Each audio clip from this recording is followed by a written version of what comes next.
Welcome back to GI Sprint, an editorial special in which we look at how video game developers can make their games faster, better, and cheaper.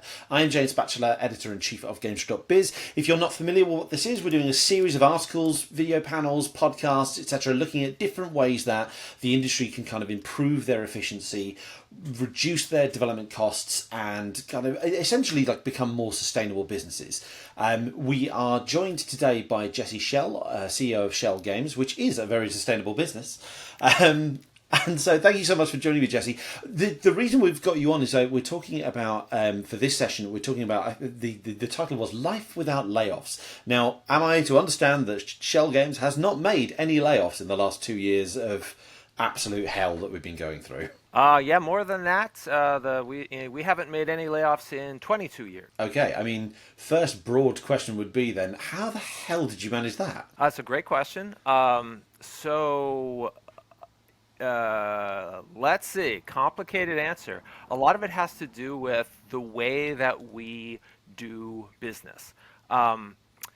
So let's see. I'm getting in my own head here because I feel like it's a really complicated thing to answer. But here I'm just going to jump in. The reason I think a lot of folks end up having layoffs is they put jobs at risk as part of the nature of doing business. They go into it saying, look, we're going to get this money, we're going to make this game. If the game is a success, then great, we're going to keep going. If the game's not a success, then we're going to have to lay people off. That's just how it is. And a lot of companies get into this spot of, I don't know, laying off like 30% every 3 years, and it just becomes part of what they do. And I've always found it to be really toxic. I see the effect that it has on people. I've been at companies where I've seen it happen, and you see how everybody just sort of lives in fear of like what's going to happen next. And the other thing that's so important about not laying people off is teams get stronger over time. When people learn to work with each other, they get better at working with each other. And when somebody from the team leaves, then suddenly not only have you lost that talent, but all of the experience that people have built up working with that person, well, that's now not any good. That's not useful. But when people can stay together, they get stronger, stronger, stronger over time. So for us, a big part of it has been prioritizing, prioritizing stability, in short. And the ways that we have chosen to prioritize stability is to have a mixture of work for hire projects combined with our own IP. And this way, if one kind of work isn't going so well, we can lean more into the other one. And but the central thing, I guess, at the heart of it all is really just making the choice that you're not going to put jobs at risk. We'll put cash at risk when we make a game, but we don't put jobs at risk. When we make our own IP, even if the IP brings in $0, we still haven't put any jobs at risk. We still have a path forward where we're going to be able to keep people on. Mm. So in a lot of ways, it's a choice, I guess is what I'm saying. Yeah, I'm going to echo a point you were making there about like the teams that work together longer, work together better. Like I've been on teams where you have someone leave either voluntary for another opportunity or through layoffs, and the dynamic between the whole team changes, particularly when you bring in someone else. Like the dynamic changes, and then just when you're getting settled, you're all kind of better at working around each other's strengths and weaknesses. Yep. Then something else happens, and you're back to square one again. You've got to. It is disruptive. It does affect the quality of your work. Like I guess what do you do to kind of encourage people to stay to work together better? So I mean, in terms of so there's a lot of sides to this, right? So I mean, there's a lot of ways people can leave a company. One way is layoffs, and that's one that someone running a company has a pretty, you have some measure of control over. The other one is, of course, sometimes you have to let people go. If somebody's not working out, it doesn't, some people have heard, oh, you don't have layoffs. How do you live with never firing anybody? Well, no, that's different. Layoffs and firing are really different. Layoffs are, we don't have enough money to keep people going. Firing is, this person's not working out. This is not a match for what we're doing. And obviously you try and coach people to kind of improve the problems, but there are times, you need to let people go. And of course, the the the weird part about that is most times when it's someone who needs to be let go, it actually strengthens teams when those people have been let go. Because if they were causing that level of problem that you need to let them go, everyone kind of, oh, it's a relief when they're gone. And of course, it builds people's trust in the organization because they're like, okay, wow, they solved that problem that was happening there. But then, of course, sometimes you have people who choose to leave for all kinds of reasons. They might be more money, they might want to do different work, et cetera, et cetera. And that is always going to cause, that's always going to be frustrating for everyone. But that's just the nature of doing business. So to minimize that, you want to make a place and a culture that people want to stay at long term. And there's a lot of different parts to that. I was going to say that's a whole other different discussion, and Yeah, one, right. one we'll likely be having at our HR summit later this year. So subtle plug for another GI event there. Chris will be happy. So I want to look at kind of the broader scene in terms of the layoffs are an ongoing reality of any industry, but we've been going through a lot for the last 2 years. I think it's something like well over 10,000 last year, well over 10,000 laid off already this year, and the numbers that they are being laid off in, and particularly at the larger companies. So we've seen Take-Two laying off. I've said they're going to lay off an estimated 580 people. Microsoft and Unity were laying off thousands of people at the start of this year. Yeah. You've got to assume, you would hope, that these buildings are built in a way that if thousands of people leave, or rather are forced to leave, the whole business doesn't suddenly collapse because they've got enough people to do what needs to be done. It kind of begs the question, is there an inefficiency here in terms of how big some companies are growing? I'm obviously not asking you to specifically name names, but is there an inefficiency to a company's growing too big and bringing on teams and more staff than they need? I mean, the question of too big is all relative. I mean, there's games where you need 1,000 people to make your game. I mean, and often the way our studio, we have about 160 people. We're typically working on between 6 and 8 games at a time. Could we be double the size and be working on twice as many games? Yes, that's possible. You could do that. It's just a choice of how you choose to operate and manage, because there can be meaningful economies of scale when you get larger, right? Getting larger can make you more efficient, right? Because when you're small and you're just working on one game, you don't need everybody working on it all the time. Right? You might maybe you've got 12 months of engineering work, but you really only need 3 months of audio work. Well, what's that audio person doing the other 9 months, right? You have an efficiency problem. But if you have a bigger company, okay, this audio person is going to work on 4 games. So 3 months here, 3 months here, 3 months here. Okay, so now you can actually get greater efficiency if you're managing wisely and well. The larger you get, the bigger the management challenge, the greater your management skills need to rise, because there's more things going on. There's more potential for efficiencies, but then there's also much more potential for noise and chaos and miscommunication. And so now all of that information flow, that communication flow, needs to be managed wisely and well. So there's all that. But the reason, what I'll put out there, what I really believe, is the reason we've seen so many layoffs, not just in the game industry, but in the tech industry in general over the last 2 years, it's about recovering from the pandemic. We moved into the pandemic. Suddenly, everybody's working at home. Suddenly, we have a situation where everybody can work from anywhere. And so suddenly we experienced a thing we called the Great Resignation. People started quitting all over the place. Like, wait a minute, you mean I can live in Omaha and be getting a San Francisco salary by working for a San Francisco company? Why wouldn't I do that, right? I know I had people come to me and saying, hey, I got a job somewhere where they tripled my salary.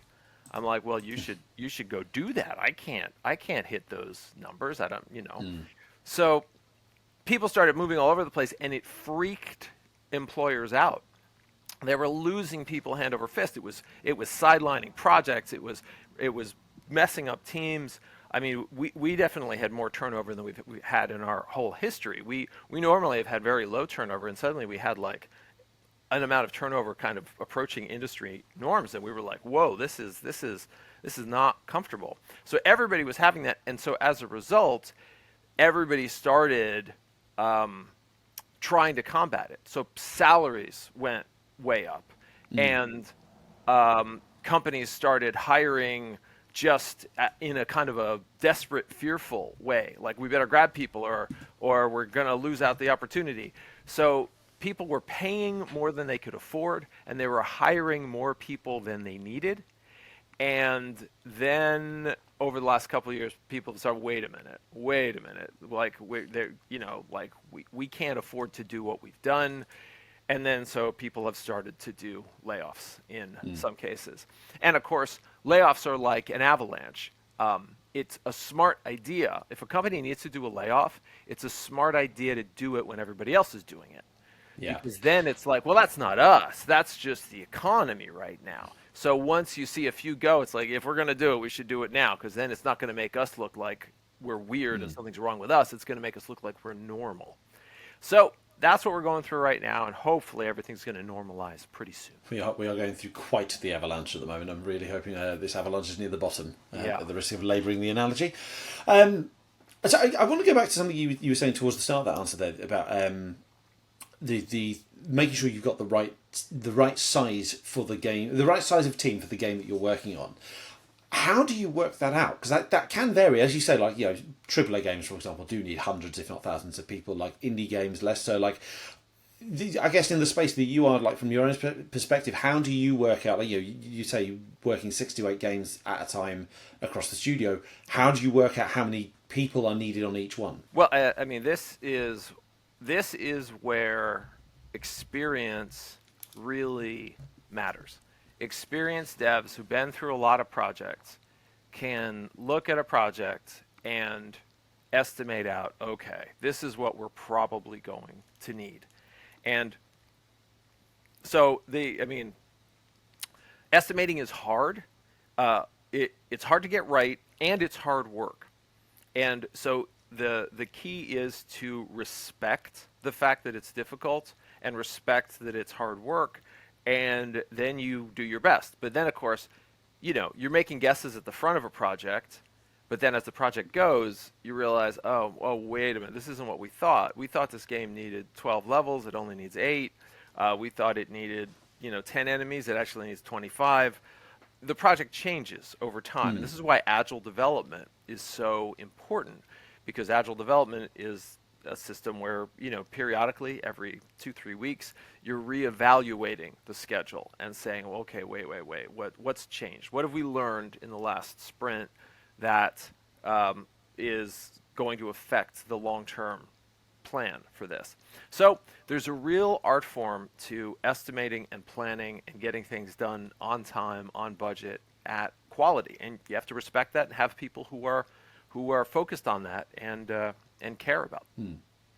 That ties in with something else I wanted to ask, was that, as you said, the game development projects, like any kind of creative project, can change over time. But even if everything goes to plan, which I'm fully aware is very rare, the needs of the projects scale up and down differently. Like, so you don't need as many people on, say, pre-production as you do when you're in full production. And then your example earlier, like, an audio person only needed for 3 months versus another discipline which may be needed for the whole year. How do you scale up and down appropriately? Because I asked this in 2 reasons. One, how do you ensure when you do and don't need people, but also like the size of the studio, like knowing you've got the resources within your studio that you can pull off other projects as and when needed. Like, how do you handle it, basically? So different studios handle it differently. Certainly, there are some studios that say, well, our studio is just going to be a core team, And then for that meaty part of it where we need a lot more people in order to get all this work done, that's going to be 100% outsourced. We're going to contract a bunch of artists, we're going to contract some programmers, and we're going to work that way. And then when that's done, their contracts are over, and then we don't have to worry about that. That is a method. Personally, we use that less here because for some of the reasons we talked about. When you're doing these contracts, like, you don't know these people, you haven't built a relationship with them, and that works best, I think, when the work is very straightforward. You've built, I don't know, 5 versions of the game, and you're going to build number 6, and you kind of know everything, and you can just chop out the work, and there's not a lot of surprises. If you're living in an innovative space where you're inventing a new kind of gameplay, like, it's tough working with contracted folks because the communication is just so important, and it takes time to build up that trust between folks. So we tend to lean away from that. We tend to do things more internally. The most normal way that folks deal with this is by doing multiple titles in a staggered way, right? You've got one title that's ramping up, and now it's at its peak, and now it's ramping down. Well, this is the time to start ramping up your new title, and so that these peaks, when you kind of put them side by side, just don't have two things peak at once. Have them kind of have a nice overlap, so that you kind of can have people shift from one title to the next. So for a long time in the game industry, 2-title studios were kind of a normal thing for this reason. We tend to do more than that, which of course gives us some measure more flexibility because we can move folks around. Because the 2-title thing only works if your projects are all the same length, right? If you have projects that are kind of different lengths, then it starts to get a little chaotic.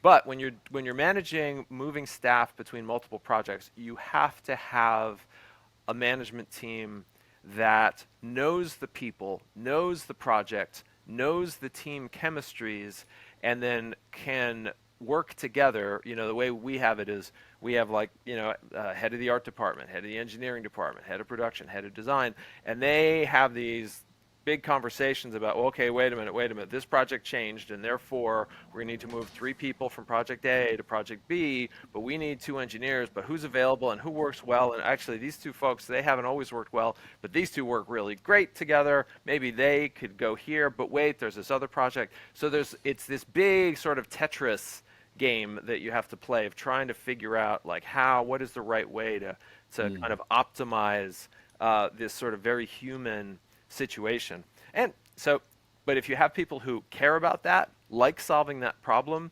and know their people and the projects really well, that's the only way to do it.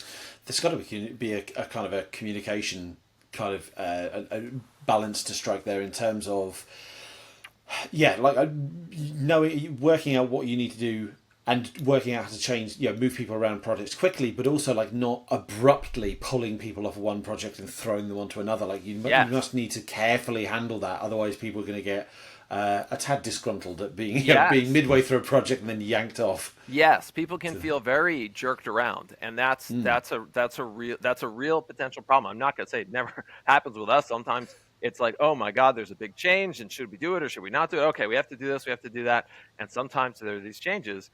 So what you want to do is try and communicate with folks as early and as often as possible,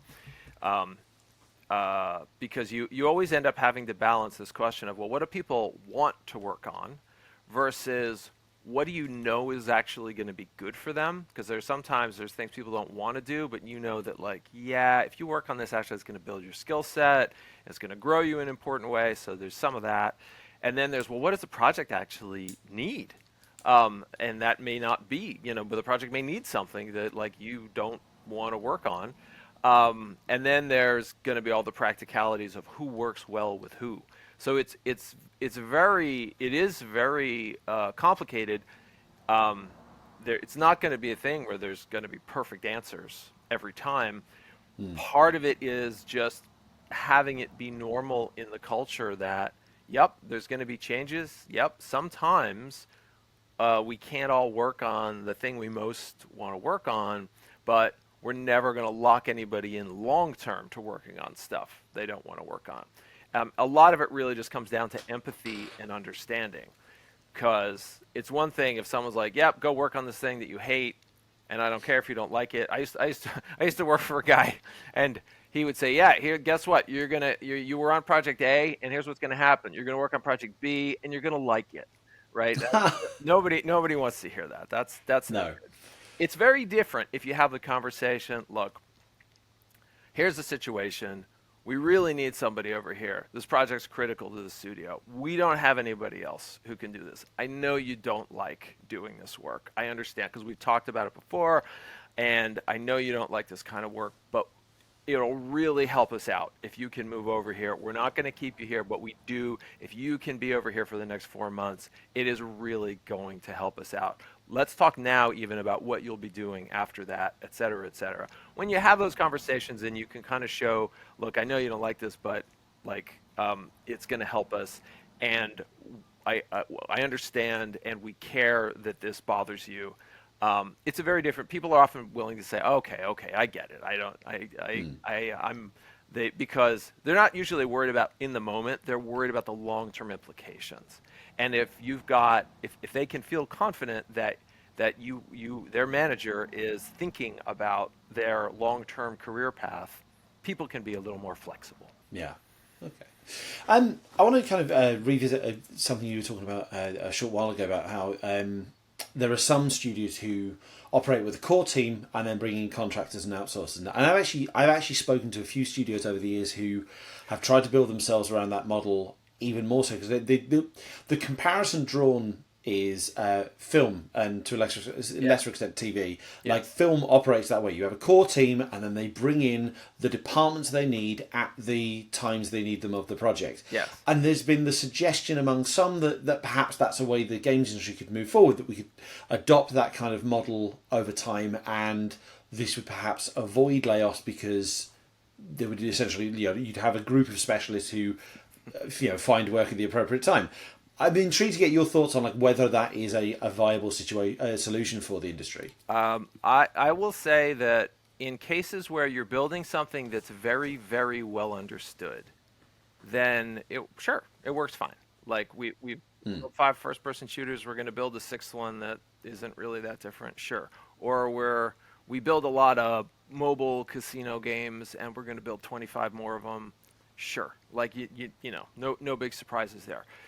When you're doing anything that is more novel and involves invention, and the important part involves building new software, it's problematic. And because you'll see every few years, some Hollywood bigwig will say, "You games people, you don't know what you're doing the way you're doing this. I'll show you. We do it the Hollywood way. It's really efficient." And they'll jump in and they'll start trying to do that. And then a year or two later, they're out. They're like, "This didn't." They just kind of disappear into the shadows. And here is the thing that what people never talk about is the thing that's in between games and film, and that is animation. Animation studios don't work like film studios. They don't have that tiny core team and then just get a bunch of arbitrary folks and pull that together. Why? Because they are working with a software pipeline where the art is being built and people have to do all this communication and et cetera, and et cetera, and et cetera, which is really an animated film is halfway between a game and a filmed movie. The reason I think it works with film so well is because the work is so easily describable in many cases. I need a grip. I need someone to do makeup. No one's going to have to, no one's recompiling the makeup generator. That's not how any of that works. The work is very can be compartmentalized. Not to say that it's easy or trivial, and definitely people in Hollywood, they have their favorites and they try and work with people they like over and over again to get what they want, etc. That's all true. It's just way harder in games. So anyway, not that it can't be done. It's just not always obviously more efficient. Having a team that knows each other, understands each other, and they're building this, because a game is a giant, leaky, flaky machine that everybody's building together. And having people who understand each other and trust each other to the point where they have this easy shorthand, and when one of them is upset, everyone else can tell, like, oh, wait a minute, I can see Susan's a little cranky about this whole thing. That means we probably all should wonder about whether this system's going to be stable. Let's stop and have a little conversation about it. When you're working with someone new from the outside, like you don't notice all that, and so you end up running into way more problems, and it becomes harder to try new things. Inevitably, or perhaps hopefully, when you're working, when you're a game studio and you're having success with your games, essentially, you will get to the point, again, hopefully, Yeah. where you do have the opportunity to grow. You do have the opportunity to bring more people in, and therefore improve the kind of the size, the scope, the quality of your games. How do you do that cautiously? I asked this because I saw a great talk a year ago. I can't remember who did it, but they're basically saying, like, okay, say you're really kind of improving your visual style. You bring in a team of artists. Well, now you need a manager to handle those artists. That's an extra job. And basically, if you grow certain disciplines, certain teams too big, you then need management, you need producers, you need other skills to manage that, and you grow beyond what you originally planned to be. Well, and I imagine, if you go, this is all a question. Well, what do you want to be? One studio that famously bucked all this was Media Molecule. The story, as I understand it, it was a number of kind of industry veterans who formed Media Molecule. The story, as that I've heard, is they sat down, had a conversation. Everybody tells story. The founders were like, let everybody tell a story of the best experience you ever had making games, and everybody listed them out, told the stories, and they looked at them and said, well, what do these all have in common? All of them were teams of 30 people or less. Okay, so let's do that. Let's just not make any games that would require more than 30 people. And that was, Little Big Planet and the following games. My understanding is Media Molecule is now past 30 people. I've heard they're somewhere in the 50 plus range, but I suspect that's because of the 2-game model. So I think they're doing something like 30 per team. I don't know if they're sticking to it, but these are choices that you make. If that's a choice, if that's how you feel, which is an understandable feeling, because when you do get past that number, when you get past 30 plus into 40, you end up needing tiers of management because, and people don't realize why. People think, oh, this is just some corporate BS, right? It's not. It is 100% about human communication. You can think of it if you like put dots on a paper and connect them with lines. Right, you put 3 dots on a piece of paper, 3 lines. You put 4 dots, 6 lines. 5 dots, 10 lines. Right, and it gets larger and larger and larger. And those lines represent the paths of communication between everybody in the studio. And when you're just a handful of people, it's easy. It all happens naturally. When you get past maybe about 20, it can't happen naturally anymore. Because when you're less than 20, you'll see everybody on the team once a week and exchange some conversation. It'll just happen naturally. When you're more than 20, weeks are going to go by, and there's one person you never even talk to. And when you get more than that, 40, 50, 100 plus, this communication needs to be managed. Otherwise, you end up with all kinds of problems. And that's what management is about. It's about figuring out what's the right communication to have when to optimize everything. And some people don't want to deal with that. And that's okay. Don't deal with it. Just stay small. Do the things that a small team can do. That's fine. But if you want to do the things that bigger teams can do, you have to face these challenges. And it's exciting to do big stuff. Sometimes, there are games that are so big that, you need a bigger team, and it's exciting to work on those.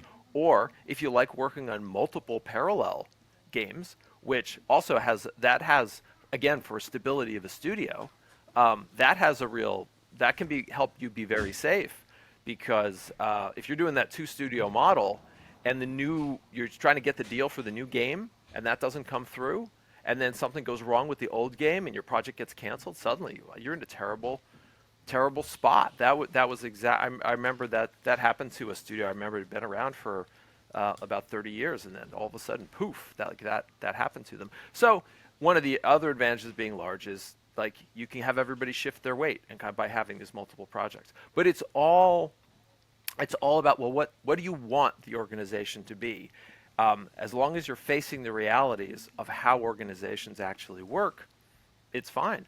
I was very inspired. We worked with Pixar on a certain project, and I got to visit and see their facilities, and realizing it was a studio of 1,500 people, but it felt very small.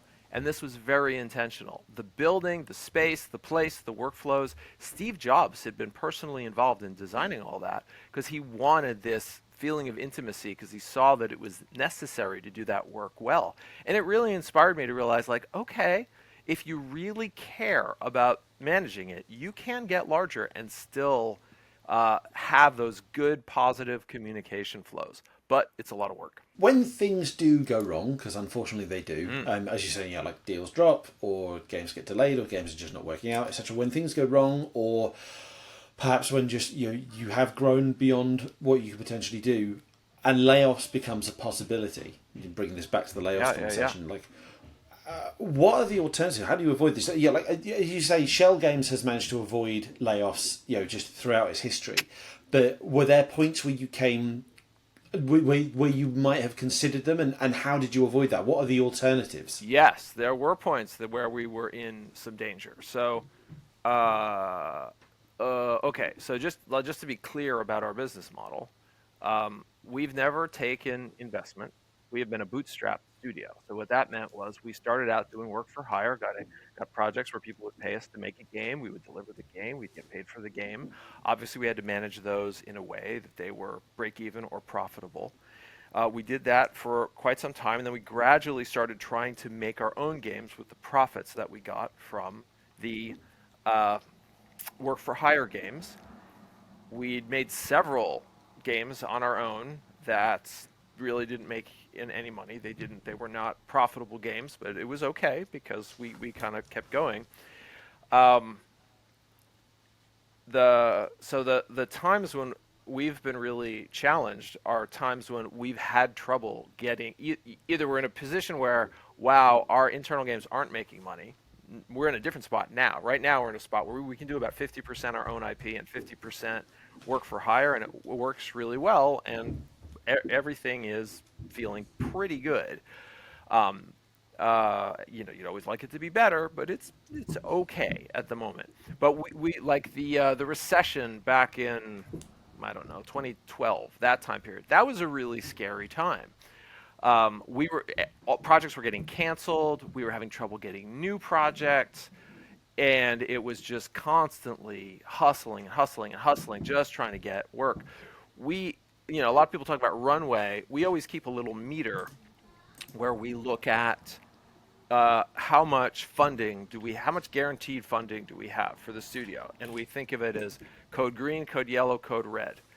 Code green means you've got at least 6 months of funding before there's any trouble.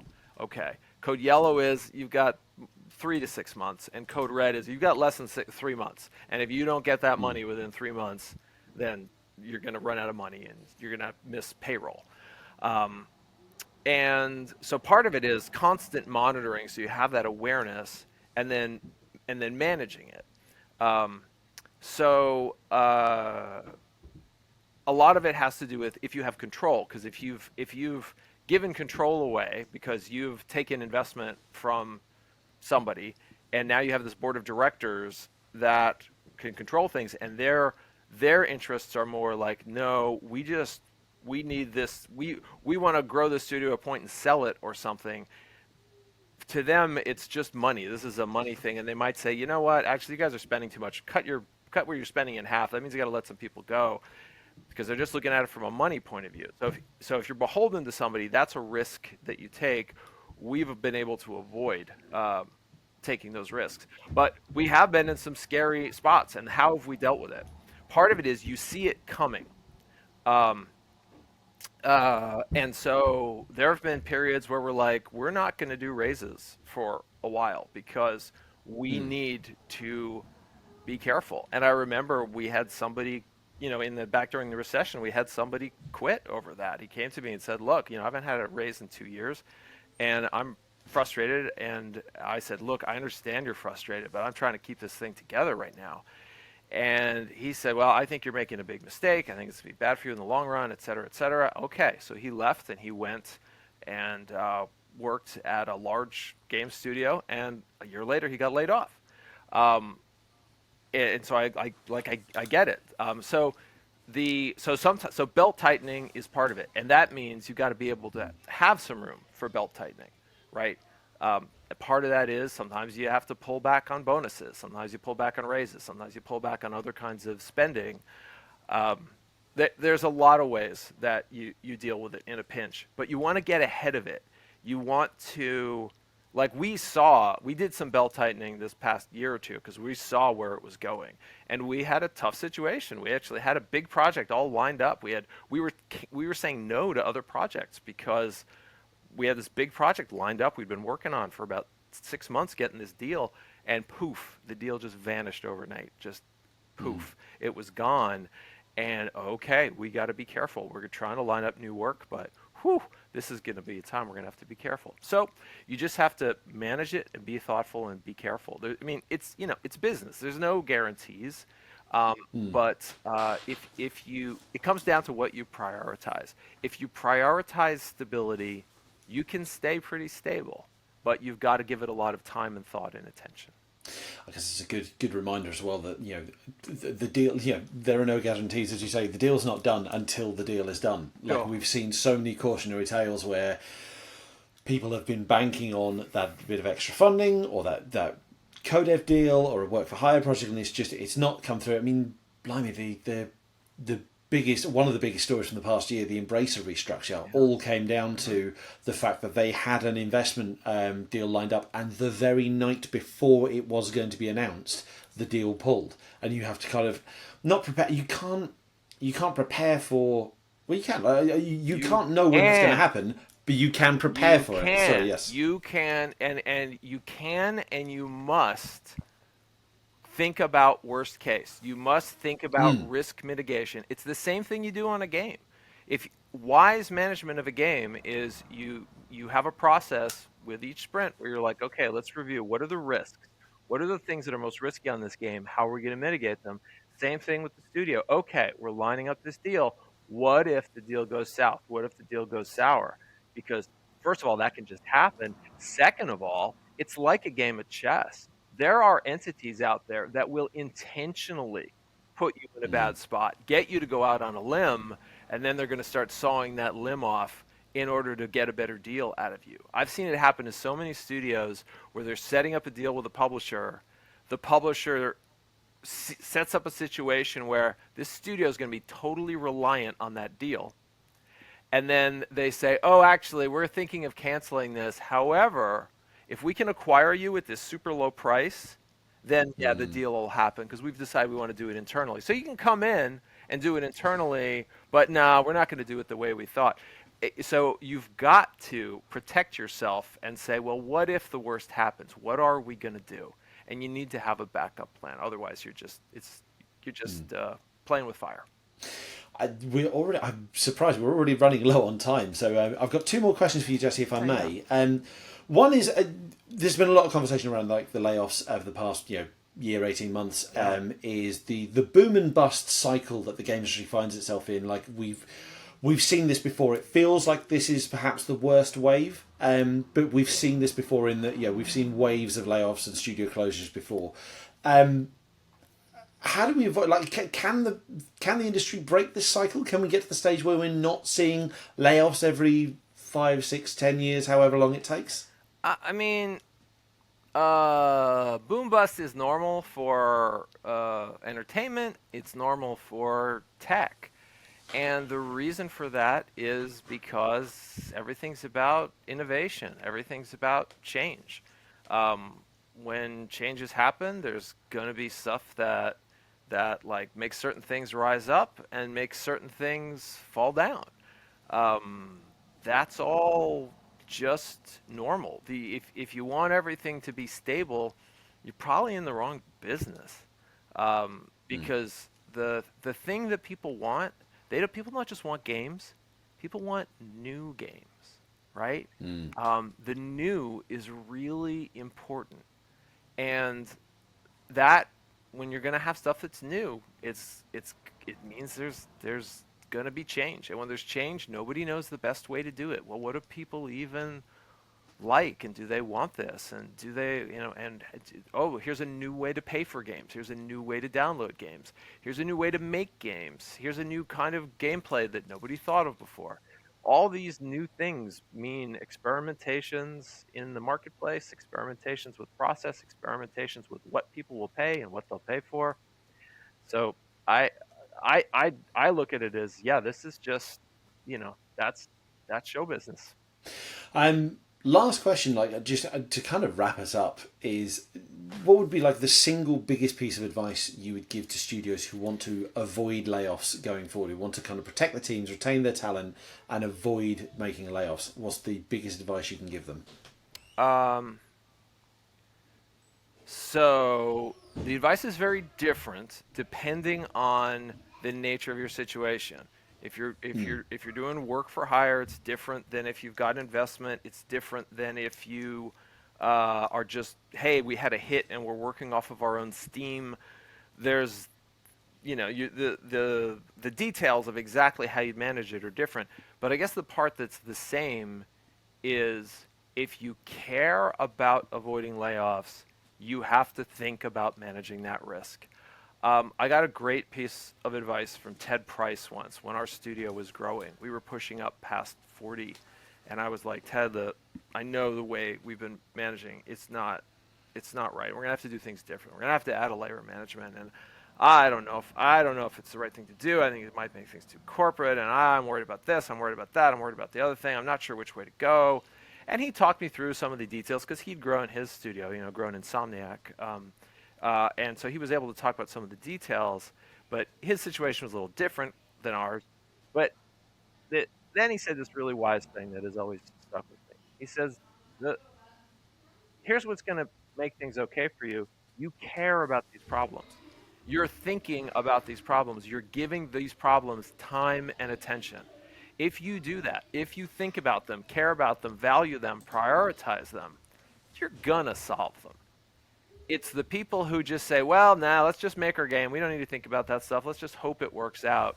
Those are the folks who get themselves in trouble. So that's my main piece of advice. If you care about prioritizing this, you can, and you can make it work. Jesse, thank you so much for your time today. Really do appreciate this. This has been absolutely fantastic discussion. So yeah, thank you. Okay, sure thing, James. It's been wonderful to talk to you. That's all we've got for this session, and there is plenty more from GI Sprint. You can keep up with all the panels and interviews on the YouTube channel that we've got, or on the podcasting platform of your choice. Just search for the GamesIndustry.biz podcast. We're also finding ways to bring you kind of the key takeaways via articles on the website. So that's obviously over at www.gamesindustry.biz. Keep an eye out on GI Sprint. We'll have more for you soon. Thank you so much for joining us.